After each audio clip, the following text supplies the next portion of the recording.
Hi everyone, welcome to my channel. This is Gladys from Gladys Creations Part 2. Today's a special event, which is the What Would You Make challenge.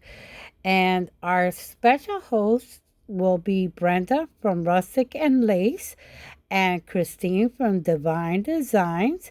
And guest host will be Tiff from Simply Blessed. And let's get on with the crafting DIY number 1. Here I have a cutting board that I sawed out the other day. I didn't show the video of it because I didn't have time.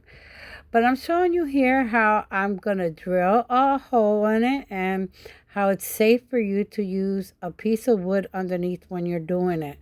Then you want to sand it with your finger sander to clean it out and get all those little rough edges before you start painting. We're going to paint with the white chalk paint that I have. And then after that, I'm going to take black ink from Waverly chalk paint. And I'm going to do all the edges, okay, as you see. And then after that, in the center, I'm going to paint it blue. Blue cotton, okay? And then after I paint both sides, I'm going to cover it with white glue because we're going to crackle paint right now. So as you see, I'm applying the white glue. Now this crackle didn't come out so great. Now, I'm not very happy with the crackle results on this take. I don't know why. I don't know if it's the glue or what. But that's a glue that I always use. Now I'm going to take this gray, and that gray was so dark. I did not like that gray. I wanted it to be a little bit lighter. So you're going to see that after I apply this and crackle it, I'm going to then, right now I'm going to crackle it. And you see how the crackling came out? It just lines up and down. Something that I could have done with sanding, or either lightly brushing it. But I'm not happy with the crackle painting. So I take that silver, a lighter silver color, okay, and then I go over it with that a little bit with one of those little brushes, okay, and do it that way to see if that will work a little bit better and make it look a little bit better, because then you won't be able to see what I'm putting over it, you know, the design. And if you go a little bit too much, just spray a little bit of water and it should be fine. And there I do the same thing all around. Okay, and then I do it on the edges a little bit with one of those chippy brushes again. And then I get the sign that I want to put on it. Now you can get these signs at Dollar Tree. They're $1.25. It's a cute little sign. Now the reason why I'm making this video tutorial is because it was asked by high demand. I had at the end on the final reveal, you're gonna see the original one that I made. That one came out really nice. Now here I'm taking a little heart, painting it with the blue cotton, okay, again, and I'm gonna glue it to the corner, and then it says with a touch of love. And with a touch of love, okay? And then I'm putting wood glue on it and applying it there. Then dry it up. And then I write it with my Posca pen. And then on the top here, I'm taking some twine, a thicker twine that I had. I got that at Walmart. Actually, Walmart is really cheap to buy twine. And I'm going to wrap it around to the top. And then I put a stick there in the middle, as you see, to give a gap so I could be able to thread my leather piece. Now here, I had a little bit of trouble trying to put that leather tie back in there. I had to drill the hole again. But you'll see that in the final reveal. Let's go on to DIY number 2. Now, here, I wanted to show you this. Dollar Tree years ago had this for $1. You see all that I'm showing you on there? You get 9 little boards plus a whole picture frame board for $1. Okay, but today we're going to just use 4 of those pieces. Okay, and I'm going to glue them together with wood glue and hot glue. And I run into some difficulties when I do it because I don't glue the 2 sides the same. I glued everything the opposite. So I have to stop. I built it, and then when I look at it, I'm not happy because it looks kind of like a triangle. So I had to, there I'm wiping off all the excess glue and scraping the glue off and stuff. But then, like I said, at the end, I don't like the way it comes out because it looks kind of like a diamond like shape. Or, it wasn't even, so I had to take it apart again and glue it back again. So you'll see me do that here in a few minutes when I go to put it together. It's right after this. Yeah, you see how it's kind of not like right. I'm wiping it. Let me see. I'll show you. See, and I was taking it apart. You see, nope, I'm not happy with this, so I try to take it apart. So I take it apart again, add the glue the way it's supposed to be in the inside. So the 2 sides should be in the inside, so it becomes completely square. Okay, and I don't know what I was thinking. I haven't been feeling good for the past couple days, and I've been working, and I'm like exhausted trying to make this video for you guys. I didn't want to miss out, showing you these designs and crafts that I made. Okay, now here I'm going to put another piece of that same wood on the top. Now, the 2 sides will match, but the other side won't match because remember, we went inward. So what I'm going to do is I'm going to get 2 of the little screw dowels, and I'm going to cut them down, and then I'm going to glue them to the sides. And then once I do that, you'll see I'm scraping all the wood. There you go. And now I'm going to cut it and put those dowels there.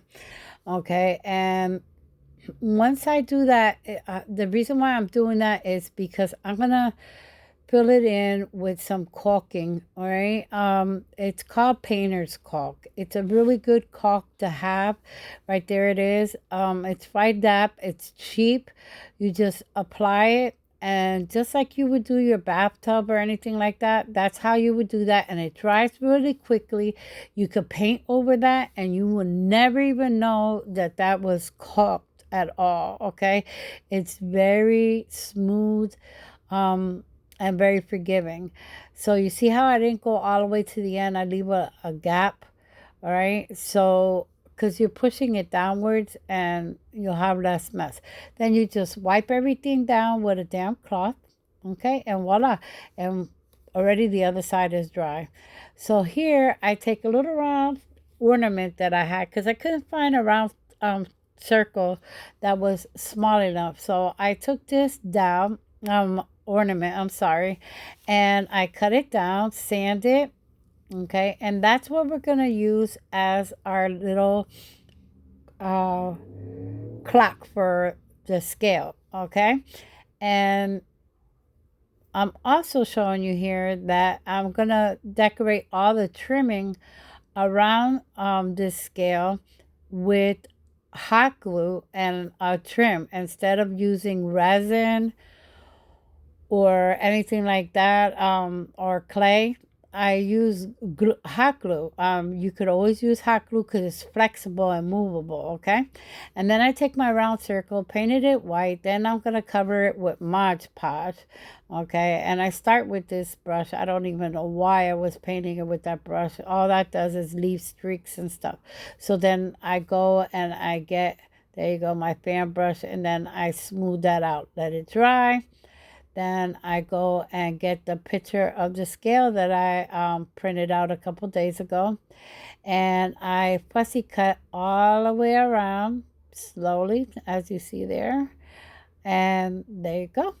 I did that. And then I lay it on top of there. And I take some parchment paper, iron it down, get it nice and smooth, get all the wrinkles and bubbles out, and then put some more of the matte finish on there. And then I want to make it rustic and old, so I'm using 4 different colors. I'm using a burgundy, a brown, and a moss green, and a little bit of black, and some cinnamon. Okay, and I'm just dabbing all around there and making it look really rusty and old. I'm trying to get it to look really good there. And then once that is done and painted, then I'm going to sprinkle it with some cinnamon. Okay, and you see that? I sprinkle it with cinnamon, shake it off, dab it with a little bit of more green and black until I get it like really rustic and old looking. And it really does look rustic and old at the end when I'm done. All right, now we're going to paint the bottom half all white because I want to prime it. So after I'm done priming it, I'm going to take burgundy and red, a little bit of red in the burgundy to make it a little bit more redder. Okay, and I paint all the inner part of the squares, okay, because I wanted to have the back tone to be like a burgundy red. Okay, and then when I'm done doing that, I'm going to take my glue again, and we're going to try this again, and still didn't succeed. I don't know what I'm doing wrong. It might be just the glue. I don't know. I even tried adding a little bit of heat before applying it, but and I'm not doing anything different than I normally do, and it still just crackles with lines. I even did it with my heat gun to see what's going on. Nothing. It just gives me like little streaks. I'm not getting the sideway cracks. I'm just getting like splints, like splint down the wood. Not too happy with the crackle on this either. Then I take the clock and I put it on a front and glue it on there with hot glue. Then I'm taking these little rings and I'm gonna rustic that all up. I'm gonna make it all rusty and old, like old metal. And so I'm gonna use the black, a dark gray, a light gray, and a little bit of silver. And then at the end, you'll see me that I'll get some green, the green moss out again and put that in there too. So I just dab all around with my tippy brush until it looks all rusty and old and like metal, like rusted old metal. Okay, and there goes the light gray. There you go. See, and I just keep combining all the colors, and then I bring back the black again. And then, let me see. Yep, and there you go. See, I brought the black again and a little bit of the light. And then I should be bringing in the green any minute now. There you go. I bring in the green and put some green in it because I want it to look rusty. Okay, and then after I get that, there goes the cinnamon. Shake that all up, paint it a little bit with black, dry it a little bit, flip it, do the same thing on the other side, and dab it with a little bit of black, make it all rusty. Now I'm going to attach it to the top part of this. All 3 rings, one on top of the other. I'm going to be gluing them on. There you go. All 3 of them glued on. Now I got the piece of wood. Now I'm going to move that parchment paper. There you go. And I'm going to take these bamboo sticks and I'm going to cut them down to size. I'm sorry I'm a little bit off camera there. But I cut them and then I glue them on all around the sides. I do the long sides first. That goes to one side. Then I do the other side. And then I do the top half and then the bottom half. And make them fit just perfectly in there. So it's a perfect square. Okay. And there you go. I clean off the glue. Line that up. Same thing on the bottom side. Line it with glue. And push that in and level it up. I'm sorry I was off camera when I was doing that. Then I'm doing the same thing that I did with the rings. I'm going to do it with the tray. That's why I brought the paper back, because I'm going to do the dark gray, the black, the silver, and then I add some of the green, and then I add some of the cinnamon to it, to give it that rustic old look. I do it inside, on the top edges, on the side of it, and all around. And there you go. I had a lot of problems with my phone. I am so sorry. I was probably one of the last people to upload my video to this playlist, because I had nothing but problems with my phone for the past 2 days. I had to delete old videos. I mean, and then when I did do that, I couldn't get any of my videos that I did on this prior, some of it prior. All right, and you see I did it on the bottom. I painted it on the bottom a little bit too, because you might be able to see the bottom, and I wanted to make sure everything was all kosher. And there you go. I glue the top on, and then you'll be able to see it a little bit better there, you see, and it looks all rustic and old. Now I want to add some legs to it, okay? So I had these little beads. I'm sorry, I'm off camera again. I glued on 4 little like heptagon style beads to it, and then I painted it the same color really quick with a dry brush of that off-white that I used, okay? And then I'm gonna take Waverly's antique wax, and I'm gonna wax it off, because yeah, we want the whole thing to look all rustic and old, right? Not just only the metal. So we rusty it all up and get it all antique and making it look old, and like I just pulled it out of a garage that it was sitting in there like for 50 years and decided to use it as decor. And here's my final review. All right, and that is my first cutting board, and there goes the scale. And that is the original cutting board I made, and there they are side by side. And then there you see the scale. Yeah, and that's everything. Thank you for coming to watch my video today. Please like, share, and comment, and don't forget to subscribe. And hope to see you again soon. Thank you so much for watching. Have a great night.